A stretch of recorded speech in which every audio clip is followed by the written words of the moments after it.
Hello everybody and welcome back to Red Eagle Politics. Make sure you like this video down below and subscribe to the channel if you are new.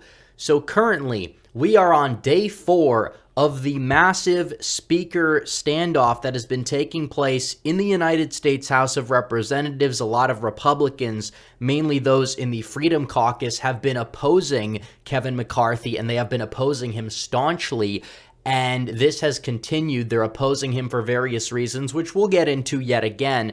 But he's also still short of the threshold that he needs to get to in order to win the speakership position. He has gotten some votes because he is caving on some demands, which we'll talk about what those are later in this video as well. But he still needs 4 more, and so many people are standing their ground, and McCarthy is the one that is caving in order to retain power. But we'll really have to see if he's going to follow through if he does manage to get 4 more votes. But either way, he's short. So we're going to talk about what's happening, and we're going to talk about what is likely going to happen over the next couple of days or so. But first, I have to tell you guys about our very good friends over at Noble Gold. Noble Gold Investments is pleased to let you guys know that gold was the best investment class for 2022. According to longtermtrends.net, gold has actually outperformed the S&P 500, Dow, and Bitcoin back in 2022. So what are you waiting for this year?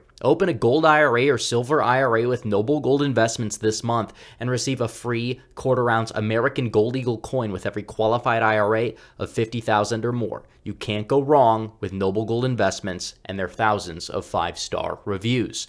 So 0-13, Kevin McCarthy has gone 0 for 13 in terms of these speaker votes. Republicans have talked about floating a replacement for McCarthy. It was Andy Biggs initially, who I predicted would be the front runner against McCarthy, or at least the second highest vote getter the first round. For probably about months I've been talking about that, which is also why I feel as if Biggs didn't run for Senate in 2022. But furthermore, then they went to Jim Jordan. They got a couple of more votes or so, but still wasn't able to get through. Then they went to Byron Donalds, and then they went to Kevin Hern from Oklahoma, and then Matt Gaetz threw his hat in the ring for Donald Trump to become speaker, and now they're back to Jim Jordan. So it basically seems as if the Never McCarthy crew in Congress hasn't really been that picky in their selection for speaker, but they want somebody who is an authentic conservative. They would prefer somebody from the Freedom Caucus over Kevin McCarthy, who is an establishmentarian individual. And we know that the Freedom Caucus has demands because Kevin McCarthy does not deserve to be speaker after what took place in 2022, and also because of the fact that he is a dinosaur. He is a Republican that still espouses the same rhetoric of the 1980s and the 1990s. It's not the 1980s anymore. This is 2023. He's also somebody that on foreign policy is very much a neoconservative. He does have globalist tendencies as well. He focuses on the wrong issues, and the Republican Party needs to be going in a much better direction, a more authentically conservative direction than the direction that they have been going in for the past 40, 50 years or so. Is McCarthy better than somebody like a Paul Ryan? I mean, it appears that he is, but at the same time, you look at somebody like Paul Ryan, he was selected to be the better option, and that didn't exactly pan out too well, did it? And he is regarded to be one of the most establishment Republicans in recent history, and McCarthy very well could just be the next Paul Ryan if he does become speaker. Now, the Freedom Caucus has been putting a lot of pressure on him to make him a potentially more solid speaker if he does get in there, which again, I guarantee you he will. I think that it's very evident that you just need 4 more votes to get him over the finish line. He's probably going to be speaker. It might take a couple of days or so to make him speaker, but he's going to be speaker. A lot of people have caved, which again, you could say is dumb. Because there is really no evidence that I've seen that McCarthy is going to uphold these demands, but still, nevertheless, he has caved in on them, at least verbally, So if he does actually get in and he does cave in on the Freedom Caucus demands to a certain extent, that still would be a net positive. It would be a net positive for him, and it would be a net positive overall for the Republican Party. But do I exactly trust him to do so? Yeah, not exactly. And everybody who voted for McCarthy are caving into him at the 11th hour because McCarthy has said that he would cave into certain demands. If he doesn't uphold that promise, those people are going to look stupid. Although you could say that next time around, when Republicans also have the Senate, so the legislation being passed in the House would be more meaningful, they could get rid of McCarthy more easily because of the fact that he would have exposed himself to be a bigger fake than he initially is right now. And here are the demands, by the way, for those who do not know this. Here are the list of demands. 1, any one member can bring up the motion to vacate the chair, which would basically make it easier for them to remove him if he screws up, which puts pressure on him. 2 is give power back to each individual Congress member, which would make the individual members more powerful compared to certain, committee heads, for example. Number 3, individual Congress members should be able to offer legislation. 4, floor vote on individual Congress members' legislation. No amendment has been offered by individual members on the House floor in open debate since May 2016. So giving more power to the individual representatives over leadership, which is honestly a better thing. And you have people who are not liked by the establishment who would be able to have a little bit more of a say. And if they're going to be putting their legislation up to a vote, it could kind of also expose certain positions that certain rhinos may have that, they're not actually that open about. But furthermore, any one member can make an amendment to a piece of legislation, a minimum time to review legislation before it comes to the floor, which is also important, so they can't just rush everything through. 7, single-issue bills instead of multiple different issues within one bill that is thousands of pages long, which basically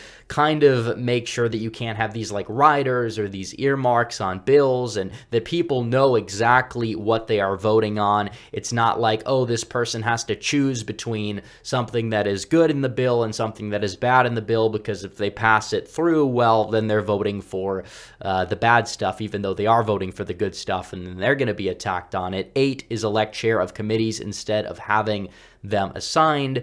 9, speaker will not be involved in primaries aimed to defeat other conservatives. That's the biggest one of all, and we'll talk about that after we read number 10, which is subcommittee should have the ability to issue subpoenas, which will allow for more investigations to occur, which again would probably allow them to investigate Hunter Biden or Fauci or whatever that they want to investigate more easily. But this is also important, number 9.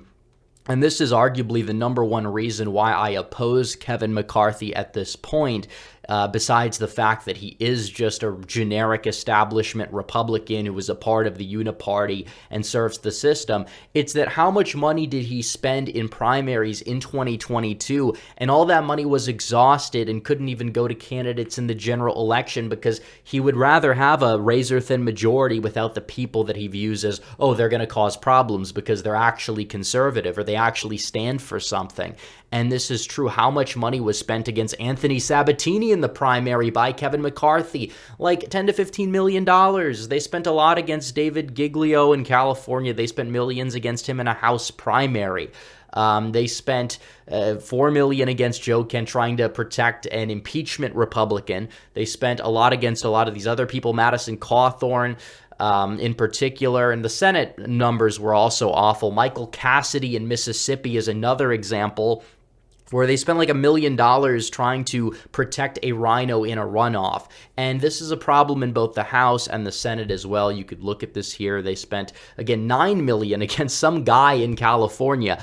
That $9 million right there, they could have gone to anybody else. The woman in New Hampshire, they spent $1 million against her, $1.5 million against Palladino in New York, who would have likely ended up winning anyways because New York Republicans did extremely well. And this is a problem. When you don't have that money left over for the candidates, guess what is going to happen? Yeah, not exactly going to end up well, but you have to understand representatives would do better in these primaries. You'd have better people overall if they were funded by the people in their district, not Kevin McCarthy, not Washington. Yes, you should help out pretty much every single Republican in the general election who needs it. They will say candidate quality was why Republicans underperformed, and you might point to an example here and there. But the bottom line is, you look at people like John Fetterman outspending Dr. Oz by millions upon millions of dollars. You look at Katie Hobbs outspending Carrie Lake, and these are some of the weakest Democrat candidates they possibly could have put up, but they had the money on their side. Democrats don't really eat their own. They didn't have these contested primaries. I guarantee you that if 100% of the Pennsylvania GOP was behind Oz from the get-go, and 100% of the Arizona GOP in terms of the electorate was behind Carrie Lake from the get-go, that probably both of them would have actually won or would be in power. And this is true. So Republicans consistently keep dropping the ball in the funding game, and Kevin McCarthy is really to blame for this. And you still have 6 holdouts currently. Kevin McCarthy consistently has kept failing over and over again. And this is true. And when you look at this, there are 6 people that are still standing their ground for more demands. You look at Andy Biggs in Arizona, Eli Crane, who's been honestly very surprising. I didn't exactly have high hopes for him. I didn't think he was a rhino. I just thought it would be a generic Republican, but he's actually stood his ground pretty well there, which, I mean, he gets a lot of credit for. And then you look at Bob Good in Virginia, Matt Rosendale, they've been solid. Boebert, she's been a staunch opponent of McCarthy. Matt Gaetz as well, who actually nominated Donald Trump to become speaker. But a lot of people have caved in on their votes, mainly because of the fact that McCarthy has promised that he will cave in on a lot of these Freedom Caucus demands, but still, you can't really trust the guy. And honestly, I'd like to see it in writing or something like that. But either way, this is going to be a long, drawn-out process. It could be solved in a few hours, or it could be solved in a few days. I believe it is going to be solved. McCarthy will sadly become speaker. But at the same time, if he caves in on some of these demands, that would be a net positive, and it would definitely put him on the hot seat for 2024, where, I mean, it depends. We don't really know what's going to happen, if Republicans are going to hold the House or not. I think that they arguably could, because you will see some redistricting measures be able to pass in Ohio more easily,